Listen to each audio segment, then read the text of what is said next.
മംഗളാദേവി ക്ഷേത്രത്തിലേക്കുള്ള യാത്രയ്ക്ക് വേണ്ടിയിട്ടാണ് ഞാൻ കുമളിയിൽ എത്തുന്നത്. തലേദിവസം രാത്രിക്ക് കുമളി എത്തിയപ്പോൾ തന്നെ യാത്രയ്ക്ക് വേണ്ടിയുള്ള എല്ലാ സൗകര്യങ്ങളും കുമളി ടൗണിൽ നിറഞ്ഞു കഴിഞ്ഞു. മംഗളാദേവിയിലേക്ക് ട്രിപ്പ് ഓടാനുള്ള ജീപ്പുകളെല്ലാം റെഡിയായി കഴിഞ്ഞു. എല്ലാം സ്റ്റാൻഡിൽ നിരന്ന് കിടക്കുകയാണ്. രാവിലെ 6 മണിയോടുകൂടെ മംഗളാദേവിയിലേക്ക് ഈ ജീപ്പുകളെല്ലാം യാത്ര ആരംഭിക്കും. അതോടൊപ്പം തന്നെ ആ ജീപ്പ് കയറാനായിട്ട് പ്രത്യേകം ക്യൂ ഒക്കെ അവർ സജ്ജീകരിച്ചിട്ടുണ്ട്. അങ്ങനെ അന്ന് രാത്രി കിടന്നുറങ്ങി രാവിലെ നേരത്തെ തന്നെ റെഡിയായി. ഏതാണ്ട് 5 മണിക്ക് തന്നെ ക്യൂ ആരംഭിച്ചിട്ടുണ്ടായിരുന്നു. ആ ക്യൂവിൽ നിന്നുകൊണ്ട് തന്നെയാണ് രാവിലത്തെ പ്രഭാത ഭക്ഷണമൊക്കെ കഴിക്കാൻ പറ്റിയത്. കഴിഞ്ഞ വർഷങ്ങളിൽ വന്നതിൻ്റെയൊക്കെ ഏതാണ്ട് 3-4 ഇരട്ടി ഭക്തർ ഇത്തവണ മംഗളാദേവി ക്ഷേത്രം കാണാൻ വേണ്ടി എത്തിയിട്ടുണ്ട്. തമിഴ്നാട്ടിൽ നിന്നാണ് കൂടുതലും ആളുകൾ വന്നിട്ടുള്ളത്. അങ്ങനെ ഏതാണ്ട് 2.5-3 മണിക്കൂർ നീളുന്ന ക്യൂ കാത്തിരിപ്പിന് ശേഷം ജീപ്പിൻ്റെ സ്റ്റാൻഡിലേക്ക് എത്തുകയാണ്. അപ്പോൾ ക്യൂ നിൽക്കുന്നവർക്ക് വേണ്ടിയിട്ട് അവിടുത്തെ ക്ഷേത്രം ട്രസ്റ്റ് കുടിവെള്ളമൊക്കെ ഏർപ്പാടാക്കിയിട്ടുണ്ട്. എന്തായാലും ജീപ്പിലുള്ള യാത്ര ഉടനെ ആരംഭിക്കുകയാണ്. പെരുമ്പാളും ആരോഗ്യமான ഭക്തர்கள் നടന്നു ചെല്ലുമാറ് കേട്ടുകൊള്ളുന്നു.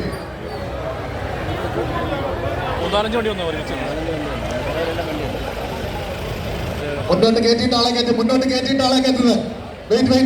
കമാൻഡർ വരുന്നുണ്ട്, കമാൻഡർ കിട്ടിയായിരുന്നു.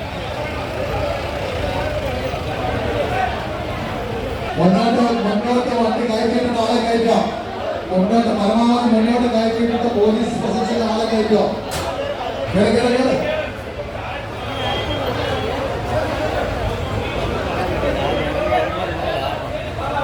முன்னோட்டு பின்னாடி நீங்க நீங்க பின்னாடி போங்க.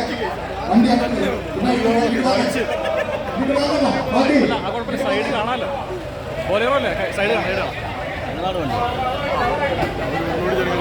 വണ്ടിയിൽ ആരെ കയറ്റിക്കൊണ്ട് വരുന്നത്, വണ്ടിയിൽ ആരെ കയറ്റിക്കൊണ്ട് വരുന്നത്. വണ്ടി ഫ്രീ ആയിട്ട് തന്നെ പോരട്ടെ, ഡ്രൈവർ മാത്രം. എന്തോ ഭാഗ്യത്തിന് കൃത്യമായിട്ട് വീഡിയോ ഷൂട്ട് ചെയ്യാനുള്ള പാകത്തിന് ജീപ്പിൻ്റെ ഫ്രണ്ട് സീറ്റിൽ തന്നെ സ്പേസ് കിട്ടി. അങ്ങനെ ജീപ്പ് യാത്ര ആരംഭിക്കുകയാണ്. ജീപ്പ് യാത്ര സ്റ്റാർട്ട് ചെയ്യുന്നിടത്തു നിന്നും ഏതാണ്ട് 1.5 കിലോമീറ്റർ യാത്ര ചെയ്യുമ്പോഴേക്കും ആദ്യത്തെ ചെക്ക് പോസ്റ്റ് വരും. ഈ കുമളി ടൗണിൻ്റെ ചുറ്റുവട്ടം എന്ന് പറഞ്ഞാൽ ഒരു 1/2 കിലോമീറ്റർ അങ്ങോട്ടും ഇങ്ങോട്ടും മാറിക്കഴിഞ്ഞാൽ പെരിയാർ ടൈഗർ റിസർവാണ്. അപ്പോൾ ചെക്ക് പോസ്റ്റിൽ ജീപ്പിൻ്റെ പാസ് എല്ലാം കാണിച്ചിട്ട് വീണ്ടും മുന്നോട്ട് പോയി. അപ്പോഴേക്കും ആദ്യ ട്രിപ്പ് പോയിട്ടുള്ള ജീപ്പുകളെല്ലാം കൂടെ തിരിച്ചു വരുന്നത് കാണാം. ഇത്തവണ മഴയൊന്നും പെയ്യാത്തതുകൊണ്ട് നല്ല പൊടിയാണ് പോകുന്ന റൂട്ടിൽ. ഭയങ്കരമായിട്ട് പൊടി അടിച്ചാണ് പോകുന്നത്. മാസ്കും തുണിയെല്ലാം ആയിട്ട് കണ്ണും മൂക്കൊന്നും മൂടിയിട്ടൊന്നും വലിയ പ്രയോജനമൊന്നും ഉണ്ടായില്ല. പിന്നെ ഈ കാട്ടിലൂടെയുള്ള ഈ ഓഫ് റോഡ് ജീപ്പ് യാത്രയും മംഗളാദേവിയെ കാണണം എന്നുള്ള ആഗ്രഹങ്ങളെല്ലാം കൂടെ നമ്മൾ ആ ഒരു വൈബിൽ അങ്ങനെ മുന്നോട്ട് പോവുകയാണ്. പിന്നെ ഈ റൂട്ടിൽ 4 വീൽ ഡ്രൈവുള്ള ജീപ്പ് മാത്രമല്ല, കമാൻഡർ ഓടുന്നുണ്ട്, ബൊലേറോ ഓടുന്നുണ്ട്, പഴയ ഇൻവേർട്ടർ ഓടുന്നുണ്ട്, ടാറ്റ സുമോ ഓടുന്നുണ്ട്, ഇടയ്ക്ക് ജിംനി കാണാം, അതുപോലെ പഴയ മാർഷൽ, അർമാദ അങ്ങനെയുള്ള വാഹനങ്ങളെല്ലാം ഓടുന്നുണ്ട്. അതായത് റിയർ വീൽ ഡ്രൈവുള്ള ഏത് വാഹനങ്ങൾക്കും ഈ റൂട്ടിൽ പോകാവുന്നതാണ്. നമ്മളിപ്പോൾ 2ാമത്തെ ചെക്ക് പോസ്റ്റിൽ എത്തുകയാണ്. ഇവിടെയാണ് സെക്യൂരിറ്റി ചെക്കിംഗ് പ്രോസസ്സ് എല്ലാം ഉള്ളത്. നമ്മുടെ കയ്യിൽ പ്ലാസ്റ്റിക് കുപ്പിയോ തീപ്പെട്ടിയോ ലൈറ്ററോ അങ്ങനെയുള്ള സംഭവങ്ങളൊന്നും കാണാൻ പാടില്ല. ഉണ്ടെങ്കിൽ തന്നെ അത് നമ്മളവിടെ കൊടുക്കണം. അവരത് എടുത്ത് വെക്കുകയുള്ളൂ, നമ്മളെ കൊണ്ടുപോകാൻ അനുവദിക്കില്ല. അപ്പോൾ ബാഗേജ് ചെക്കിങ്ങും നമ്മുടെ ബോഡി ചെക്കിങ്ങും മെറ്റൽ ഡിറ്റക്ടർ എല്ലാം കടന്ന് നമ്മൾ വീണ്ടും ജീപ്പിലോട്ട് കയറുകയാണ്.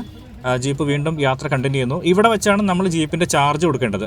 ഈ ട്രിപ്പിൻ്റെ ചാർജ് എന്ന് പറഞ്ഞാൽ ഒരാൾക്ക് ഒരു സൈഡ് പോകുന്നതിന് 150 രൂപയാണ്. ജീപ്പിൽ മാത്രമല്ല ഈ റൂട്ടിൽ നടന്നും നിങ്ങൾക്ക് പോകാവുന്നതാണ്. പക്ഷേ കുമളിയിൽ നിന്നും ഏതാണ്ട് 14 കിലോമീറ്ററോളം ദൂരമുണ്ട് കാട്ടിക്കൂടെ. പ്രത്യേകിച്ചും കയറ്റം കൂടെ ആയതുകൊണ്ട് അത്യാവശ്യം ആരോഗ്യമുള്ളവർക്ക് മാത്രമേ ഈ ഒരു നടപ്പ് പറ്റുള്ളൂ. അത് അവിടെ ജീപ്പ് സ്റ്റാൻഡിൽ അനൗൺസ് ചെയ്യുന്നുണ്ടായിരുന്നു, ആരോഗ്യമുള്ളവർ കഴിയുന്നതും നടന്നു പോകണം എന്നുള്ളത്. നടന്നു പോവുകയും നടന്ന് ഇറങ്ങുകയും ചെയ്യുന്ന ധാരാളം ആളുകളെ കാണാം. പക്ഷേ ഇത്തവണ പോയവർക്കെല്ലാം കഷ്ടകാലമായിരുന്നു. ഭയങ്കര പൊടി അടിച്ചാണ് അവർ യാത്ര ചെയ്യേണ്ടി വന്നത്. പിന്നെ തിരിച്ചു വരുമ്പോൾ നിങ്ങൾക്ക് ജീപ്പിൽ വരണമെങ്കിൽ അങ്ങനെയും വരാം. തിരിച്ചു വരുമ്പോഴും ഇതേ 150 രൂപ തന്നെയാണ് ഒരാൾക്ക് കൊടുക്കേണ്ടത്. ഈ റൂട്ടിൽ ആദ്യത്തെ യാത്ര പോകുന്ന ജീപ്പുകാരൊക്കെ മിക്കവാറും കാട്ടുപോത്തിലെ കാണാറുണ്ടെന്ന് പറഞ്ഞു കേട്ടിട്ടുണ്ട്. പക്ഷേ ഇത്തവണ കാട്ടുപോത്തിനെയോ ആനയോ ഒന്നും കണ്ടിട്ടില്ല എന്നാണ് ജീപ്പ് ഡ്രൈവർമാർ പറഞ്ഞത്. പിന്നെ ഈ റൂട്ടിൽ പല സ്ഥലങ്ങളും വളരെ ഇടുങ്ങിയ റൂട്ടായതുകൊണ്ട് തന്നെ പല ഭാഗത്തും ഒരു വശത്തേക്കുള്ള ജീപ്പുകൾ സ്റ്റോപ്പ് ചെയ്തിട്ട് ഓപ്പോസിറ്റ് വരുന്ന വണ്ടികളെ കടത്തിവിട്ട ശേഷമൊക്കെയാണ് പോകുന്നത്. എന്തായാലും മംഗളാദേവിയിലേക്കുള്ള യാത്രയിൽ ഈ ഒരു ജീപ്പ് ട്രിപ്പാണ് ഏറ്റവും വലിയ അട്രാക്ഷൻ.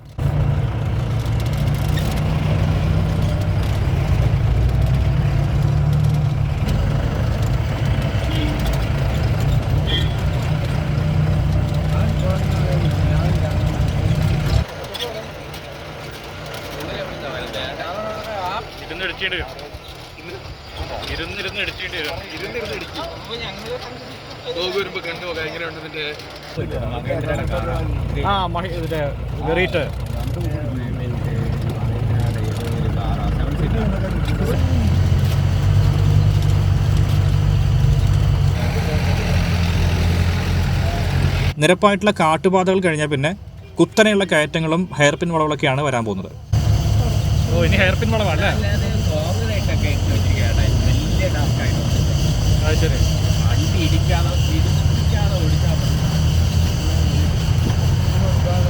ഇതിലും കഷ്ടമാണ് ഇപ്പോൾ പുറത്താർത്തി.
അല്ല, ഞാൻ ഡ്രസ്സുണ്ട്.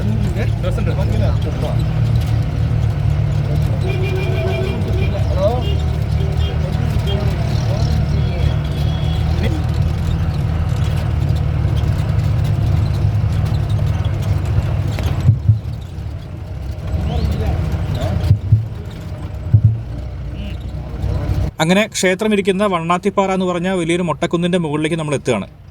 ഇവിടെ ഗംഭീരമായ ബ്ലോക്കാണ്. കാരണം ഇവിടെ തീരെ വീതിയില്ലാത്തതുകൊണ്ടും ഒരു വശം താഴ്ചയായതുകൊണ്ടും വീതി കുറഞ്ഞിടത്തെല്ലാം വാഹനങ്ങൾ നിർത്തി ഒരു വശത്തേക്കുള്ള ട്രാഫിക് മാത്രമായിട്ടാണ് ഇങ്ങനെ മെയിൻറ്റെയിൻ ചെയ്യുന്നത്. അതുകൊണ്ട് തന്നെ താഴേന്ന് മുകളിലെത്താനായിട്ട് കുറച്ച് സമയം കൂടുതലെടുക്കും. അപ്പോൾ അതുകൊണ്ട് ഞങ്ങൾ ഈ വളവ് മുഴുവൻ കയറാൻ വേണ്ടി നിന്നില്ല. ഞങ്ങൾ ഇടയ്ക്ക് ഇറങ്ങിയിട്ട് ബാക്കി നടക്കുകയാണ് ചെയ്തത്. അതുകൊണ്ടാണ്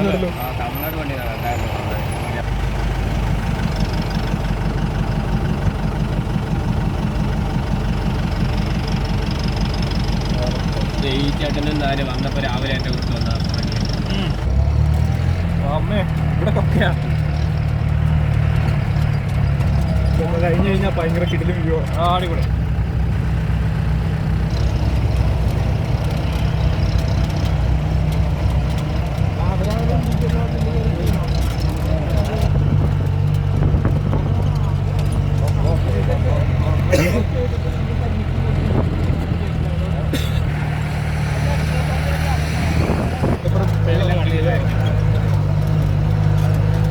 തമിഴ്നാട്ടിൽ നിന്നും കേരളത്തിൽ നിന്നൊക്കെയുള്ള ടാക്സി ഡ്രൈവർമാരും പിന്നെ സ്വകാര്യ വാഹനങ്ങളൊക്കെ ഉള്ളവരൊക്കെയാണ് ഈ ഒരു ട്രിപ്പിൽ വരിക. അവർ പാസ് കിട്ടിയ ശേഷമാണ് ഈ ട്രിപ്പിന് വരുന്നത്.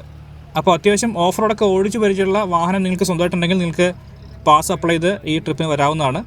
എന്തായാലും അത്യാവശ്യം ഓഫ് റോഡൊക്കെ എക്സ്പെർട്ടായിട്ട് ഓടിക്കാൻ അറിയുന്നവർക്ക് മാത്രമേ ഇങ്ങോട്ട് വണ്ടി കൊണ്ടുവരാൻ പറ്റുന്നുണ്ടാവുള്ളൂ. കാരണം എല്ലാ വാഹനങ്ങളുടെയും ക്ലച്ചൊക്കെ കരിഞ്ഞ് അതിൻ്റെ മണമൊക്കെ ആയിരുന്നു ആ ഏരിയ മുഴുവൻ. അപ്പോൾ അത്യാവശ്യം സ്ട്രഗിൾ ചെയ്യേണ്ടി വരും. എന്തായാലും ഞങ്ങൾ അവിടെ നിന്ന് ഇറങ്ങി നടത്തം ആരംഭിച്ചു. നല്ല രസമുള്ള കാഴ്ചകളാണ് ചുറ്റുമുള്ളത്. കമ്പം എന്ന വില്ലേജാണ് നമുക്ക് തൊട്ട് താഴെ കാണാൻ കഴിയുക. അതുകൂടാതെ ദൂരെ മുല്ലപ്പെരിയാറിൻ്റെ കാഴ്ചകൾ നമുക്ക് കാണാം.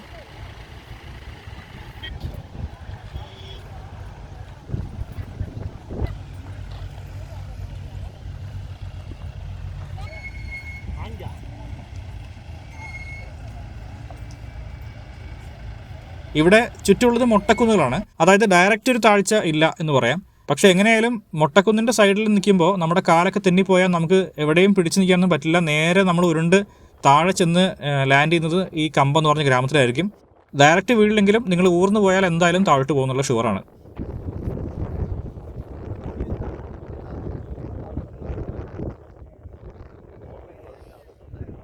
അങ്ങനെ ചുറ്റുമുള്ള കാഴ്ചകളെല്ലാം കണ്ട് ആസ്വദിച്ച ശേഷം മംഗളാദേവി ക്ഷേത്രത്തിൻ്റെ മുറ്റത്തേക്ക് ഞങ്ങൾ എടുക്കുകയാണ്. കമ്പം ഡിസ്ട്രിക്റ്റിൻ്റെയും ഇടുക്കി ഡിസ്ട്രിക്റ്റിൻ്റെയും കളക്ടർമാരുടെയും 2 ജില്ലകളുടെയും പോലീസ് മേധാവികളുടെയൊക്കെ സാന്നിധ്യത്തോടു കൂടിയാണ് ഇവിടെ ഈ ഒരു വിസിറ്റ് നടക്കുന്നത്. അതുപോലെ തന്നെ ഫോറസ്റ്റ് ഉദ്യോഗസ്ഥർ സദാസമയവും എല്ലായിടത്തും വളരെ ആക്റ്റീവായിട്ടുണ്ട്.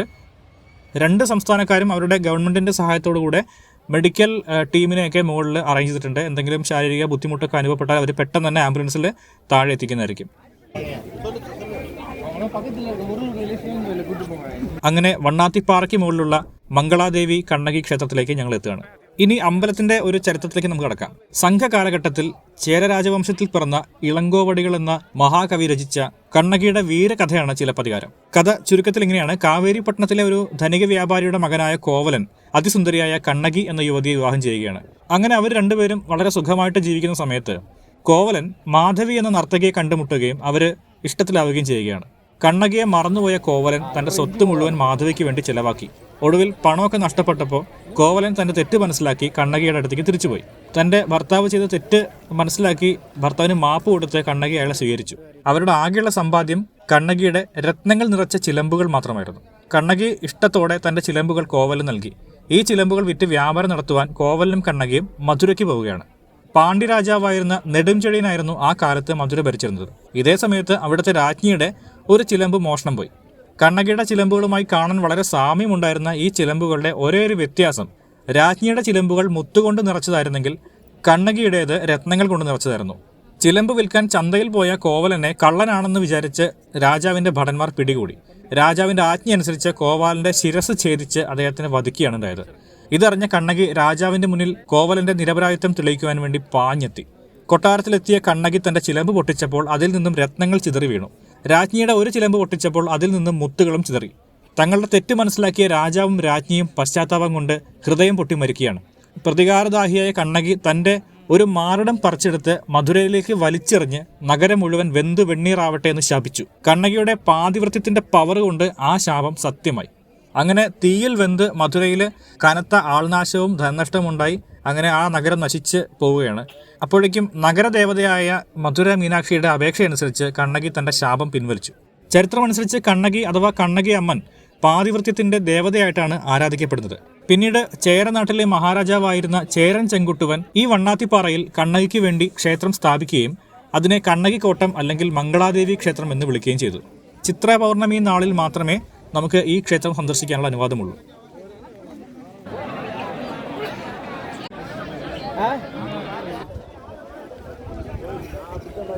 പുരാതന ചേര ശൈലിയിൽ ഇതുപോലെ കല്ലിന്റെ പാളികൾ ഇങ്ങനെ അടുക്കി വെച്ച നിർമ്മാണ രീതിയാണ് കാണാൻ സാധിക്കുക.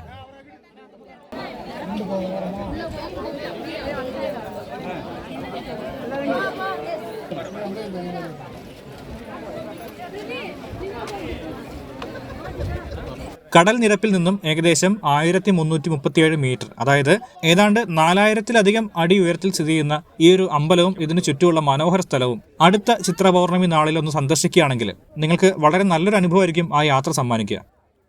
ഇപ്പോൾ സോഷ്യൽ മീഡിയയിലൂടെ ഒരുപാട് പബ്ലിസിറ്റി അമ്പലത്തിന് കിട്ടുന്നുണ്ട്. ഓരോ വർഷം കഴിയുന്തോറും ആളുകളുടെ എണ്ണം ഇരട്ടിച്ച് വന്നുകൊണ്ടിരിക്കുകയാണ്. പിന്നെ പ്രത്യേകിച്ച് പറയുകയാണെങ്കിൽ കൊടും വനമാണ്. അപ്പോൾ വനത്തിൽ പാലിക്കേണ്ട എല്ലാ മര്യാദകളും എല്ലാ ബഹുമാനവും പാലിച്ചുകൊണ്ട് വേണം യാത്ര ചെയ്യാൻ. മംഗളാദേവി ക്ഷേത്രത്തിന്റെ കാഴ്ചകളും അങ്ങോട്ടുള്ള യാത്രയുടെ കാഴ്ചകളും എല്ലാം നിങ്ങൾക്ക് ഇഷ്ടപ്പെട്ടു എന്ന് കരുതുന്നു. മറ്റൊരു യാത്രയുമായിട്ട് നമുക്ക് വീണ്ടും കാണാം. അതുവരെ the sound man signing off.